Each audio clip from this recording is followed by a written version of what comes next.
एक समय था जब भारत अपनी सुरक्षा के लिए रूस, फ्रांस, अमेरिका जैसे देशों से हथियार खरीदता था।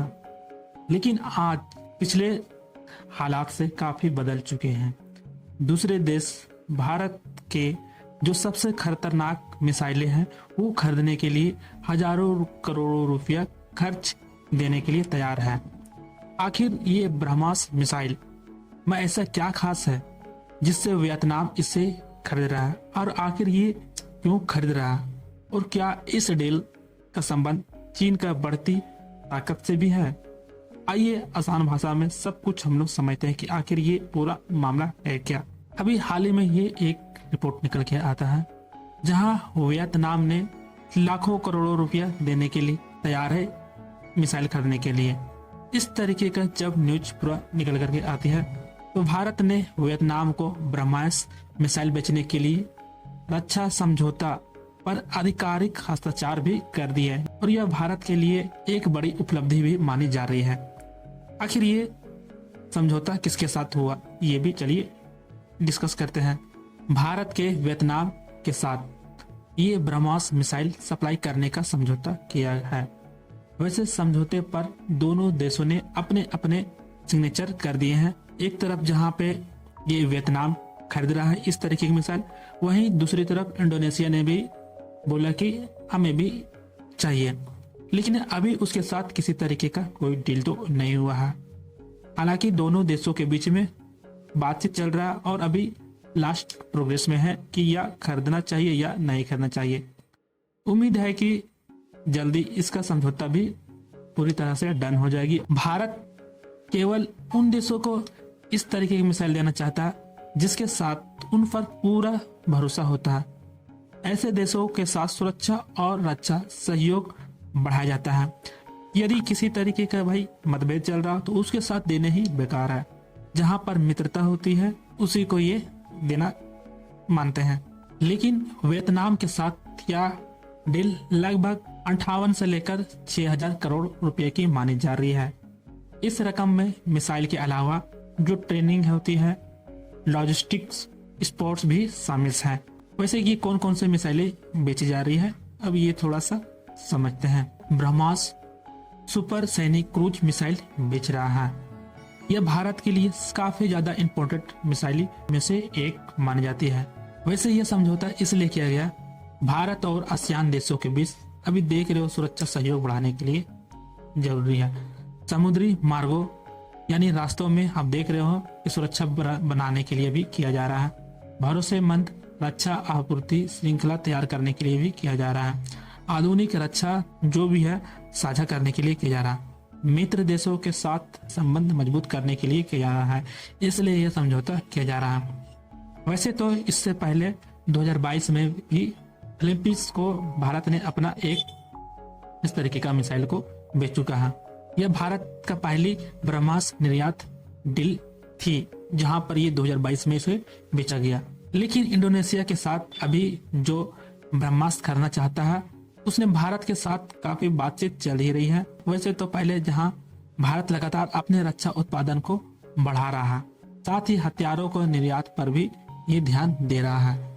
सरकारी और निजी क्षेत्रों को हिस्सेदारी, जैसे भारत के कुल रक्षा उत्पादन का लगभग 72% हिस्सा सरकारी कंपनियां बनाती हैं, बाकी हिस्सा निजी कंपनियों को भी इसमें माना जा रहा है। भारत की 3 सरकारी रक्षा कंपनियां टॉप 100 हथियार बनाने वाली कंपनियों में भी शामिल हो गई है। वैसे भारत अपने काफी क्षेत्रों में मजबूत बनने के लिए तैयार है, जैसे मिसाइल सिस्टम हो गया, लड़ाकू विमान, मुख्य युद्ध टैंक, अन्य आधुनिक रक्षा तकनीकी, ये सब चीजों में ये काफी ज्यादा ये हासिल कर रहे हैं। ब्रह्मास्त्र मिसाइल ऐसे काफी ज्यादा इम्पोर्टेंट इसलिए हो जाती है कि भाई इसमें जो गति की ध्वनि होती है लगभग 3 गुना से भी अधिक होती है, जो ध्वनि से भी अधिक चलती है, जिसे 3 स्पीड कहा जाता है। यह कहीं से भी जा सकता है, जैसे जमीन से, समुद्र से, युद्धपोत से या फिर हवाई जहाज से, ड्रोन से, कहीं से भी ये जा सकता है। यह अपने लक्ष्य को बहुत ही स्थिरता से निशाना बनाती है। जिस तरीके का देख लिया या उसी में ही अपना ये निशाना बना ही लेता है। लक्ष्य चुकने की संभावना भी इसमें काफी ज्यादा कम होती है। दुश्मन के जहाजों और सैन्य ठिकानों का भी जहां पर ये होता है उसका पूरी तरीके से निशाना बनाया जाता है और जाकर के वहीं पर ये निशाना बना करके डायरेक्ट ही उसको वहां से खत्म करता है। वैसे तो पहले भारत के पास वैसा कोई हथियार नहीं होता था, ये दूसरे पर ही पहले डिपेंड रहते थे जो कि उससे सप्लाई करके मंगवाते थे, चाहे फिर वह रूस हो गया, फ्रांस हो गया, इजराइल हो गया या संयुक्त राज्य अमेरिका से खरीदा था। काफी सारे वहां से ये सब विमानें खरीदी जा चुकी है, जैसे लड़ाकू विमान था, पनडुब्बियां था, मिसाइलें थे और काफी तरीके के और भी इसमें मिसाइलें थे। वैसे यह समझौता इसलिए भी काफी ज्यादा इम्पोर्टेंट मानी जा रही है, पहले भारत दूसरे देशों से खरीदता था, अब भारत खुद ही अपना हथियार बेच रहा। यह भारत की रक्षा क्षमता में काफी ज्यादा चेंजिंग को देखने को मिला है।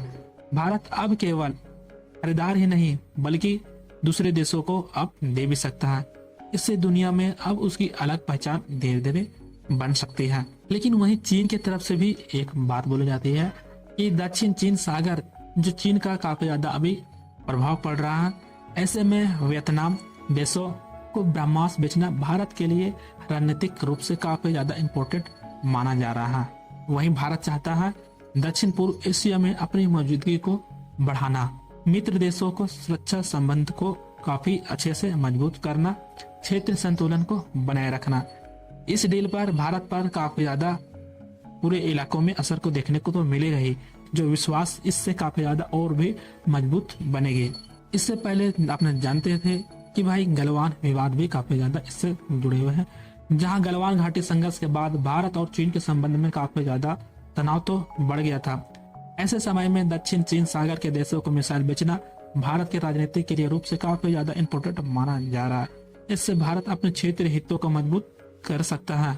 लेकिन अन्य देशों से इससे ब्रह्मास्त्र खरीदना चाहते तो है, जैसे मलेशिया हो गया, थाईलैंड हो गया, ये सब भी भारत से अपना ब्रह्मास्त्र खरीदना चाह रहा है। इससे भारत को काफी ज्यादा फायदा होगा। भारत का रणनीतिक प्रभाव भी काफी ज्यादा इससे मजबूत बन सकती है। वियतनाम के साथ हुई डील में लगभग 58 से लेकर 6,000 करोड़ रुपए की है। इससे भारत की बड़ी कमाई भी होगी। लेकिन अभी आप देख सकते हो कि फाइनेंशियल ईयर में भारत की रक्षा निर्यात में काफी ज्यादा नया नया रिकॉर्ड बनाते जा रही है। वैसे भारत लगातार हथियार धीरे धीरे तो बना ही रहे हैं। भारत सरकार ने लगभग जो है भाई 2030 तक या 50,000 करोड़ रुपए तक पहुंचाने का लक्ष्य रखा है, ताकि इस तरीके का परमाणु हथियार बना करके वियतनाम जैसे डील और इसका लक्ष्य हासिल करने में काफी ज्यादा मदद करेगी। उसके पीछे एक और देश इंडोनेशिया जो भी वह खरीदने के लिए तैयार है। अब देखने को आगे मिलता है क्या ये भारत अपना खुद से इस तरीके का हथियार बनाने में जो डेवलप कर रहा है यह कामयाब होता है या नहीं। इस विषय में आप क्या सोचते हैं, अपनी राय हमें कमेंट में जरूर बताना। इनसे किसी तरह की कोई भी और भी अपडेट आती है तो मैं आपको जरूर ला करके दूंगा। तो चलिए फिर मिलते हैं ऐसा ही एक और अगले वीडियो में, तब तक के लिए धन्यवाद।